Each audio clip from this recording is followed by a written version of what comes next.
A few years ago, I sat in a church and once again heard the familiar words, "If you had faith as small as a mustard seed, you could move mountains."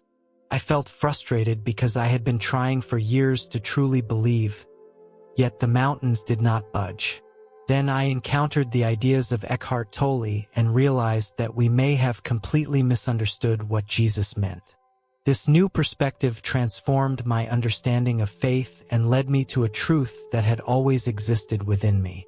Imagine a calm, deep lake. On its surface, the water ripples with waves, reflecting restlessness and movement. This mirrors our agitated thoughts, emotions, and our busy mind. But in the depths, there is complete stillness. It is exactly there, untouched by all that happens above, that, according to Tolle, our true consciousness reveals itself. It becomes clear that when Jesus spoke of faith, he did not mean the rigid clinging to specific ideas. Rather, he pointed to the inner depth where the perceived separation between us and the divine dissolves. And why is this level so crucial? Because it is in that peaceful silence that something new happens, a feeling of connection with something greater than our limited ego. To experience this, one simple experiment can be undertaken. Close your eyes for a moment, focus on your breath, and observe your thoughts without identifying with them. Soon, you will realize that within you there is a perception that registers all these thoughts without being a thought itself. Some traditions call it the soul, others refer to it as the divine within. Jesus called it the Father in me. A surprising truth emerges here. Faith does not mean accepting certain dogmas. Instead, faith is the awakening to that divine presence within us.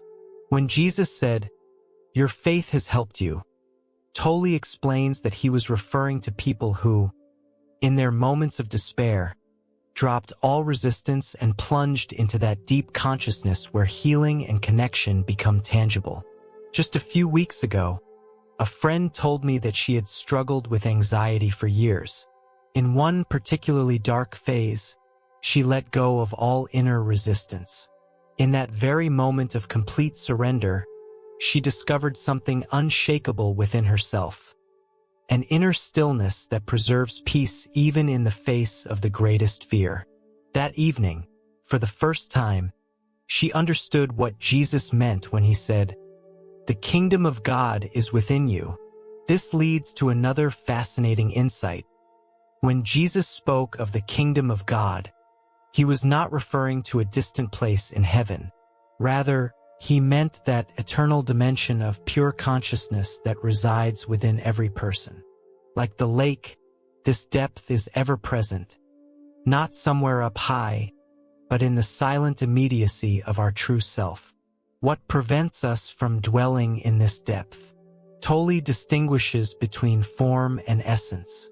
Form encompasses all that with which we identify, our thoughts, feelings, roles, and our ego. Essence, on the other hand, is the unchanging consciousness behind it all, our pure being. As long as we take only the form as our self, the depth of our essence remains hidden from us. To experience this inner truth, 3 practical steps can be taken. First, when you pray or meditate, stop talking and listen to the silence.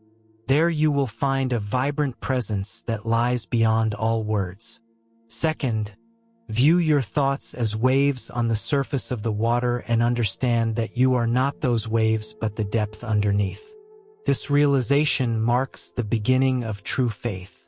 Third, if worries or fears arise, ask yourself, who is noticing this worry?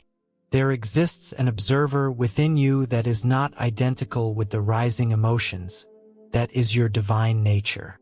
It may sound paradoxical, but the more you connect with this depth, the less you need miracles, because it is, in itself, the greatest miracle. The mountain does not necessarily have to vanish. Instead, the fear you had before it dissolves. This is precisely what Jesus, according to Tolle, sought to clarify. The divine is not a distant force that must be forced into being through obstinate faith. It is our innermost nature, waiting like the deep layers of a lake for us to return. The moment I grasped this, everything fundamentally changed. Faith transformed from a strenuous exercise into a spontaneous state of being. The kingdom of heaven ceased to be a remote place and became a tangible reality within. And the figure of Jesus revealed himself less as a detached redeemer and more as a wise teacher guiding us to our very core. This realization is not a new concept, but rather an awakening to something that has always been present. As Eckhart Tolle emphasizes, Jesus did not intend to establish yet another religion. Instead, he wanted to help us establish an immediate, living connection with the divine that is present in each of us. If these words have touched you, take a moment to reflect on the difference between conventional faith and this living presence. Share your perspective or experiences with others to learn from one another and develop a deeper understanding. For those who wish to delve further into such spiritual insights, there are countless paths available to discover authentic spirituality beyond religious dogma. Stay awake, stay open, and feel how the quiet space of consciousness continues to unfold for you.